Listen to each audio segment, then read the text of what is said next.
को पता है कि आज वैलेंटाइन डे है, लेकिन हिंदूवादी संगठन जो है वो कह रहे हैं कि जहां दिखेंगे बंटी बबली तोड़ देंगे हड्डी पसली। देखिए सर, मैं क्या बोलूं ऐसे लोगों को जिनको ना संविधान मानना है ना कुछ मानना है, अपनी मनमर्जी चलाना है। और आप होते कौन है कि बंटी बबली इश्क कर रहे हैं, प्यार कर रहे हैं, जो भी कर रहे हैं वो उनका पर्सनल मैटर है। बस 18 साल के ऊपर होने चाहिए। और आपको किसने रिक्रूट किया है? मोदी जी ने रिक्रूट किया है आपको कि आप पता करिए कौन बंटी बबली आशिकी कर रहे हैं। इतना इतना जितना आप ध्यान इन लोगों के ऊपर दे रहे हैं, थोड़ा देश के ऊपर दे लें, देश की तरक्की के ऊपर दे लें। इतना ही देश का कल्याण करना है तो थोड़ा आर्मी वगैरह में भर्ती हो जाओ भाई, है ना। थोड़ा पुलिस वगैरह में भर्ती हो जाओ, वहां ज्यादा जरूरत है आप लोगों की। आप बना रहे हैं संगठन और आप कर रहे हैं कौन बंटी बबली है, कौन वैलेंटाइन डे बना रहा है। मैं क्या बोलूं ऐसे लोगों के बारे में। मैडम, प्यार करना गुनाह है? बिल्कुल नहीं, आप कर सकते हैं। इस देश में संविधान है जो आपको अलाउ करता है कि आप जिससे चाहे उससे प्यार भी कर सकते हैं, जिससे चाहे उससे शादी भी कर सकते हैं। ठीक है, तो मुझे नहीं लगता कुछ गलत बात है। ये नफरती लोग हैं, ये क्या करेंगे सर, मैं आपको बताती हूँ। ये करेंगे, कहीं इनको मिल गया कि कोई मुसलमान के साथ में लड़की, हिंदू लड़की मिल गई, तो फिर बता देंगे ये लोग कि बस अब लव जिहाद हो गया भाई, है ना, अब तो मरना चाहिए, अब तो कटना चाहिए, ये देखेंगे। फिर उसके बाद अगर ये चीज देखेंगे कि किसी ब्राह्मण ने किसी दलित के साथ में कर दिया, ओ ये तो और अत्याचार हो गया, अपने खून को गंदा करोगे तुम। इसलिए ये नहीं चाहते। ये पता है कौन सा टाइम लाना चाहते हैं? ये लाना चाहते हैं मनुस्मृति का दौर, जहाँ पे लड़की रहे घर के अंदर, जिसकी शादी हो माँ बाप की मर्जी से। किसी 30 साल के आदमी से 16 साल की लड़की की शादी करवा दी जाए, जो घर का चूल्हा चौका करे, जो घर के अंदर रोटी बनाए, ठीक है, उसकी मर्जी के बिना बच्चे पैदा किए जाएं, 10 से 12 बच्चे पैदा हो, ये वैसा वक्त लाना चाहते हैं। और ऐसा नहीं होने वाला। क्या मैडम एक लड़की अपने लिए एक अच्छा हैंडसम लड़का नहीं चुन सकती है? वैलेंटाइन डे उसके साथ नहीं मना सकती? बिल्कुल मना सकती है, बिल्कुल मना सकती है। लेकिन वो तो कह रहे हैं कि जहाँ देखेंगे बंटी बबली तोड़ देंगे हड्डी पसली। तोड़ के दिखा दो, तोड़ के दिखा दो। जहां जहां वैलेंटाइन डे मन रहा है आप मुझे बताइए। चलो हम ये चीज देखते हैं, थोड़ा एजुकेशनल पर्पज से बात करते हैं। आप देश के डेवलपमेंट की बात कर रहे हैं ना, जो ऑलरेडी डेवलप्ड कंट्रीज हैं जैसे यूके, अमेरिका, सारी जगह वैलेंटाइंस डे मनाया जाता है, ठीक है, फिर भी वो डेवलप्ड है क्योंकि उनको इन सब चीजों से मतलब नहीं है। उनको है कि 18 साल के ऊपर बच्चा जो भी है वो अपनी मर्जी से काम कर सकता है, बस वो देश के लिए भी काम में आना चाहिए। तुम क्या कर रहे हो? तुम जाके यहाँ पता करोगे 18 साल के ऊपर हो ना हो, हम मार देंगे, हम पीट देंगे। हमको देश के लिए भी कुछ नहीं करना है क्योंकि डेवलपमेंट तो हमसे होगा नहीं। हिंदूवादी बातें करवा लो, हिंदू राष्ट्र की बातें करवा लो, खून बहाएंगे नहीं, हम बात जरूर करेंगे, 2 नारे लगवाएंगे। अभी इनको बॉर्डर पे जाके खड़ा करवा दिया जाए ना, ऐसे भागते हुए आएंगे कि जैसे बिल्ली नहीं भागती कुत्ते को देख के, वैसे भागेंगे फिर ये। तो ये ऐसे लोग हैं जिनके पास में देश के बारे में कोई काम करने के लिए काम नहीं है, तो फिर वो ये ऐसे नफरती बयान करते हैं। और मुझे ये चीज समझ में नहीं आती कि तुम होते कौन हो, कि तुम जाके कौन सी अथॉरिटी तुमको मिली हुई है कि तुम जाके लड़कियों के साथ ये बोलोगे कि तुम अगर वैलेंटाइन डे बना रहे हो तो हम तुमको अंदर कर देंगे। कौन हो तुम? किसने पूछा? तुमसे इजाजत ली किसी ने? तुमसे देश चल रहा है? तुमसे संविधान है? तुमसे सरकार है? नहीं ना। तो फिर तुम कौन होते हो पूछने वाले? तुम कौन होते हो हड्डी पसली तोड़ने वाले? अभी 100 नंबर पे बुला दिया जाए, अंदर कर दिया जाए। मैडम 1 मिनट के लिए मान लीजिए कि अगर आपको वो संगठन के लोग पकड़ लेते हैं तो आप क्या कुछ करेंगे? मैं तो सबसे पहले सीधी सी बात है, ऐसे लोगों से तो मुंह नहीं लगाना चाहिए क्योंकि आपको पता है कि सामने वाला बेतुकी बातें करेगा, बिना सर पैर की बातें करेगा, तो क्या ही बात करना। दूसरी बात, ज्यादा बदतमीजी करने पे आए तो हमारे पास भी हाथ है, सैंडल भी हमने पहनी हुई है। तो उन संगठन वालों को सैंडल से मारेंगे आप? बिल्कुल, मेरी फ्रीडम है भाई। देश में डॉक्टर अंबेडकर का संविधान है, right to freedom, right to education, right to speech, और सारी चीजें मैं अपनी मर्जी से कर सकती हूँ, बस किसी को नुकसान नहीं होना चाहिए उससे। ये बात होती है। मेरे वैलेंटाइन डे मनाने पे या मेरे कोई बात करने पे आपका तो नुकसान नहीं हो रहा है ना। नहीं हो रहा है। तो फिर मैं आज चाहूँ मानाने का दावा लगा सकती हूँ कि 10 लोगों के सामने ये मुझे हो सकता है मॉब लिंचिंग करने आए हो, तो मुझे मार दो, मेरी सिक्योरिटी के लिए मैंने पुलिस बुला ली, अंदर करो। मैं कल को ये चीज बोल सकती हूँ कि वो मुझे छेड़ रहे हैं। अगर तुम बोलते हो लड़कियां क्या फायदा उठाती है किसी चीज का, तुम उठाने देते हो ना उनको। तुम कौन होते हो लड़की के पास आने वाले, ये चीज पूछने वाले? मैंने मानाने का दावा लगा दिया तुम्हारे ऊपर, क्या करोगे फिर? मैंने बोल दिया कि मेरे रेप करने आए, क्या करोगे फिर? बताइए ना, क्या करोगे? तुम किसी के पास भी, किसी एक लड़की के पास भी इस इच्छा से जा रहे हो कि तुम क्या वहां पे कर रही हो, इसका मतलब ये है कि तुम उससे ये चीज पूछ रहे हो, तुमको क्यों इतना इंटरेस्ट है दूसरे की पर्सनल लाइफ में, क्यों जाके तुम वैलेंटाइन डे में तुम भी मना लो। लेकिन मैडम वो लोग चाहते हैं कि हिंदू की जो बेटी है वो सुरक्षित रहे, उसे कोई मुसलमान अगवा न कर ले। नहीं नहीं सर, ज्यादा सुरक्षा की जरूरत इन्हीं लोगों से है हमें, ज्यादा सुरक्षा की जरूरत इन्हीं लोगों से है। ये जो अपनी गुंडागर्दी कर रहे हो अपने घर तक करो।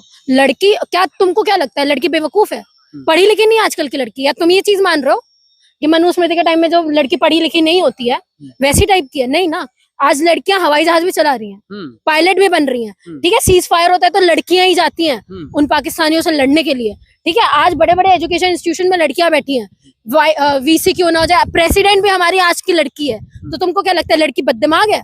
दिमाग नहीं उसके अंदर, वो सोच नहीं समझ सकती कि वो किससे प्यार करेगी, किसके साथ रहेगी, कौन सुरक्षा में है, कौन नहीं है। सर लड़की किसी आदमी से बात भी करती है ना तो उसको समझ में आ जाता है कि वो लड़का लाइन मारेगा। लेकिन मैडम वो लोग कह रहे हैं कि आजकल की हिंदू बच्चियों को लभेरिया वो लोग करते हैं, हाथ में धागा बांध के आते हैं, लब जिहाद करते हैं, हिंदू लड़कियों को अगवा करते हैं। जैसे खूबसूरत लड़कियों को मुसलमानों ने देखा तो हाथ में कलावा बांध लेंगे, तिलक लगा लेंगे, आके उसको गुमराह करके उसको अपने साथ ले जाएंगे। सर आप मुझे बता दीजिए, मैं किसी की भावना तो वैसे बिल्कुल आहत नहीं करना चाहती, इनकी भावना तो छोटी छोटी चीजों में आहत हो जाती है। अपनी भावना अपने पास रखिए, पर रेपिस्टों की बात करेंगे ना आप, लड़कियों के साथ में बदसलूकी कौन करता है, रेपिस्ट कौन है? वैसे रेपिस्ट ही होता है, क्रिमिनल नहीं होता, चाहे वो किसी भी जात का हो, किसी भी धर्म का हो। लेकिन आप रेशो देखोगे ना सर, कपिल सिंह सेंगर कौन था, कुलदीप सिंह सेंगर कौन था, आप बताइए। अंकिता भंडारी के रेपिस्ट कौन थे? मुस्लिम थे? नहीं ना। मनीषा वाल्मीकि के रेपिस्ट कौन थे? मुस्लिम थे। निर्भया के रेपिस्ट कौन थे? मुस्लिम थे। हाथरस के रेपिस्ट कौन थे? मुस्लिम थे। नहीं ना। तो सर आपको ये चीज समझनी पड़ेगी। ये जिन लोगों से हम लोगों को बचने के लिए बोल रहे हैं ना, हमको इनसे बचने की ज्यादा जरूरत है। हमको नहीं पता तुम क्या सोच के आए हो। धर्म के आड़े पे राम रहीम ने क्या किया, हमने उन्हें सबने देखा। आसाराम ने क्या किया, हमने सबने देखा। तो ये धर्म का चादर ओढ़ के जो अपनी असलियत आप लोगों को उस धर्म के पीछे छुपानी है ना, हम बकायदा बहुत अच्छे से जानते हैं। मैडम मान लीजिए कि आप कहीं पार्क में होती वैलेंटाइन डे के दिन और आपको हिंदुत्ववादी संगठन के लोग रोक लेते, तो आप अपना बचाव करती या फिर उन पर एलिगेंशन लगाती? मैं देखिए, समझदारी तो ये चीज बोलती है कि ऐसे लोगों से मुंह तो चलाना नहीं चाहिए। दूसरा, अगर ज्यादा ही बदतमीजी पे उतरते तो फिर हमारे पास भी हमारे राइट्स हैं। मैडम एक आखिरी सवाल, आपने वैलेंटाइन डे मनाया या नहीं?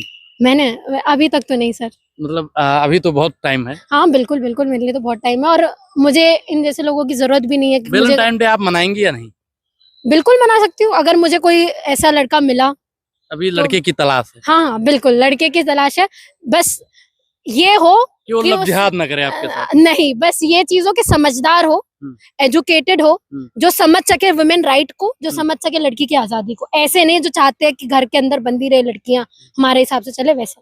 तो मैडम ने अपनी पसंद बता दी। खैर अब मुद्दे पर बात करेंगे। मैडम, राहुल गांधी को लगातार लोग कह रहे हैं पप्पू हैं, भारतीय जनता पार्टी के तमाम नेता कह रहे हैं अर्बन नक्सलवादी हैं, क्या कुछ कहेंगे? उनसे ज्यादा देशभक्त शायद मोदी जी भी नहीं है। कैसे? जो ट्रेड डील आपको नहीं करनी चाहिए थी वो ट्रेड डील आप कर लेते हैं। देश को मजबूत करने के लिए नहीं, देश को खोखला करने के लिए किया गया। देश को खोखला किया, एग्रीकल्चर सेक्टर को खोखला किया। उन किसानों के बारे में आपने सोचा है? कह रहे हो कांग्रेस के किसान हैं। कांग्रेस, अच्छा किसान भी आप कांग्रेसी हो जाते हैं और बीजेपी हो जाते हैं। राहुल गांधी भी किसानों से मिले, कांग्रेस के किसान थे। बिल्कुल नहीं। इस देश के नागरिक हैं, किसी पार्टी के नहीं है। और तुम सारे देश के काम करने वाले लोग हो। तो तुम कांग्रेस के तो क्या मतलब, अगर लोग कांग्रेस को सपोर्ट कर रहे हो तो तुम उनके लिए कुछ नहीं करोगे? तो अपने लोगों के लिए क्या कर दिया ये बता दो। अपने बीजेपी के लोगों के लिए क्या कर दिया ये बता दीजिए। गिरिराज सिंह कह रहे हैं झूठा है राहुल गांधी एकदम। अच्छा, और आप बहुत मोदी जी आए हैं तो देश मजबूत हुआ है, मोदी जी आए हैं तो सब कुछ चंगा हुआ है। अच्छा, राहुल गांधी बहुत झूठे, मोदी जी बहुत सच्चे हैं। बिल्कुल सत्यवादी राजा हरिश्चंद्र। 15 लाख रुपए मिले आपको? मिल गया सबको। आपको मिले? आपके खाते में आए? मेरे खाते में तो नहीं आया। और क्या क्या मोदी जी ने झूठ बोल दिया? 2 करोड़ रोजगार मिला आपको? मिल जाएगा, दे तो रहे हैं। कितना टाइम? 15 साल तो होने वाले हैं। कब मिलेगा? और क्या झूठ बोल दिया? उन्होंने क्या बोला था, जो राहुल गांधी के तौर पर कोट करके बोलते हैं ये, कि मैं किसानों के लिए ऐसा कुछ बनाना चाहता हूँ, एक तरफ से आलू डालो दूसरी तरफ से सोना निकलेगा। किसान आत्महत्या करने पे उतर आए हैं। गुजरात की स्पीच में उन्होंने ये चीज बोली थी। ये किसने, ये झूठ इन्होंने ही बोले ना। 7 महीने दे दिए जाए, मैं सब कुछ नक्शा ठीक कर दूंगा, किसने बोला था? मोदी जी ने बोला था ना। क्या हुआ? 2027 आते आते वर्ल्ड पावर बन जाएंगे, 4 ट्रिलियन इकोनॉमी हो जाएगी, पता नहीं क्या क्या जुमले इन्होंने दिए। क्या हुआ सर? 47 तक सब कुछ चंगा हो जाएगा। अरे बजट पेश होता है सर, तो ये बाद की बात नहीं होती। अभी तक हमने क्या हासिल किया उसकी बात होती है। पहले आपने 30 बोला, फिर आप 47 बोलेंगे, फिर 50 बोलेंगे। उस चीज के लिए हम जिंदा हैं? बुलेट ट्रेन दौड़वा रहे थे आप तो। मोदी जी हैं तो आप 100 साल तक जिंदा रहेंगे। नहीं, मुझे नहीं रहना 100 साल तक जिंदा। मुझे नहीं रहना। मुझे चाहिए एजुकेशन सेक्टर पे काम करो। मैं भाई जब तक हूँ मैं तब तक तो कुछ दूं। मैं कल को मोदी जी का ही नहीं पता कब चले जाए। आपको पता है किसी का कोई अमर होके तो नहीं आया ना सर। लेकिन मैडम ये लोग कह रहे हैं कि राहुल गांधी की संस्था को रद्द कर देना चाहिए, जीवन भर चुनाव न लड़ पाए। क्यों? डर लगता है? डर लगता है? राहुल गांधी से कौन डरेगा? तो डर नहीं लगता तो फिर आप डर क्यों रहे हो इस चीज के बारे में कि नहीं लड़ना चाहिए? आप कौन होते हो ये चीज बोलने वाले? लड़ना चाहिए नहीं लड़ना चाहिए? ऐसे तो फिर जब 65 ईयर्स तक कांग्रेस ने राज किया था तो बीजेपी को भी हटा देना चाहिए था। अगर बीजेपी हट जाती तो अटल बिहारी वाजपेयी जी हमारे प्रधानमंत्री नहीं बनते। अगर बात करो तो फिर दोनों तरफ बात करो ना। जब पहले ये चीज नहीं की गई तो अब भी नहीं की जाएगी। अगर आपको चुनौती मंजूर है तो इलेक्शन में आके लड़ो, ठीक है? जीत रहे हो ना, वहीं तक खुश रहो। ये पार्टी बैन कर दी जाएगी, वो पार्टी बैन कर दी जाएगी, ये सारी चीजें मत करो। हमारे प्रधानमंत्री तो सर ऐसे भी हो गए, उनको संसद आने से डर लग रहा है। कल को वो ऑपोजिशन का आना बंद कर देंगे संसद में। मैडम जिसकी 56 इंच की छाती हो क्यों किसी से डरेगा? आपने शायद लगता है डोनाल्ड ट्रम्प का ट्वीट पढ़ा नहीं है। क्या बोल दिया? कि मैं चाहूँ तो आज पॉलिटिकल करियर मोदी जी का खत्म कर सकता हूँ, लेकिन मैं नहीं करूंगा। मोदी जी से डरता है अमेरिका। मोदी जी से डरता नहीं है। 500 बिलियन पाउंड का अभी वो हुआ है ना, $500 बिलियन का ट्रेड डील। $500 बिलियन इंडिया से जाने वाला है अमेरिका के पास में, इसलिए चुप है क्योंकि वो कैपिटलिस्ट हमारा देश मजबूत होगा। कोई मजबूत नहीं हो रहा है सर। 0% टैरिफ में आप अलाउ कर देते हो, अमेरिका यहाँ पे ट्रेड कर सकता है और आपके लिए 18%। ये दोगली बात ही नहीं है। आप मुझे बताइए $500 बिलियन लाओगे कहाँ से? पहले तो मुझे ये बता दो कैसे ट्रेड कर लो। मोदी है तो अरे मोदी है तो सब कुछ मुमकिन है। मोदी है तो अरे कमाल की बात करते हैं सर आपके और आपके अंधभक्त जैसे लोग। कि मोदी है तो सब कुछ मुमकिन है। मोदी है तो मुमकिन था तो रोजगार दे देते, मुमकिन था तो चले जाते ना, अपन मार्च में जाके घर बना लेते हैं। मोदी है सब कुछ मुमकिन है तो आप तो ऐसी बातें कर रहे, बिना सर पैर की बातें मत करो ना सर। मैडम लेकिन सरकार तो दावा करती है कि 30 से 35 लाख रोजगार हर साल दिया जा रहा है। कहाँ दिया जा रहा है? दिखा दे। आप मुझे डेटा दे दो, मैं मान जाऊंगी 30 से 35 लाख। सरकार कह रही है। अरे सरकार के ये तो मुंह से कुछ भी गपोड़ देते हैं। विश्वास कर लोगे? डेटा नहीं, डेटा होता है ना, फैक्ट के आधार पर, डेटा के आधार पर बात की जाती है। एजुकेटेड पर्सन ये होता है। मुंह से कोई कुछ भी बोल दे, आप उसको नहीं मान सकते। मुंह से आज मैं भी ये चीज बोल देती हूँ कि मैं प्रियंका चोपड़ा हूँ। मैं नहीं ना, मैं नहीं हूँ ना सर। तो मुंह से कुछ भी बोला जाए, मुंह से कल को मुंह से तो ये भी हमें बोल देते हैं कि हम विश्व गुरु हैं। नहीं हो ना, औकात तो हमें पता चल रही है ना। लास्ट में एक आखिरी सवाल है, क्या राहुल गांधी की संस्था रद्द होगी? नहीं, बिल्कुल नहीं करवा सकते। अगर रद्द करवा देते हैं तो देश की जनता क्या करेगी? रद्द करवा देते तो सड़कों पर उतरा जाएगा। रद्द करवा देते ना तो आपने राहुल गांधी को अभी तक इतना तो आप समझ गए होंगे, वो ग्राउंड से डरते नहीं है ना। ऑपोजिशन, और मैं आपको कमाल की बात बता रही हूँ, ये बहुत अच्छी बात है कि एक टाइम में हमको ऑपोजिशन देखने को नहीं मिलता था, पर मोदी जी की वजह से, इस चीज का क्रेडिट मैं जरूर दूंगी मोदी जी को कि उनकी वजह से ऑपोजिशन आज सड़कों पर जरूर है, वो मुद्दे उठा रहे हैं। तो आज अगर मोदी जी ऐसा कुछ करते हैं ना तो राहुल गांधी जरूर सड़कों पर उतरेंगे। और हमारे जैसे तमाम यूथ जो एजुकेशनल इंस्टीट्यूशंस में है, पढ़ रहे हैं, इंटेलेक्चुअल है, जो समझ रहे हैं, सेक्युलर है, जो समझ रहे हैं चीजें, वो भी सड़कों पर उतरेंगे। जी मैडम, थैंक यू।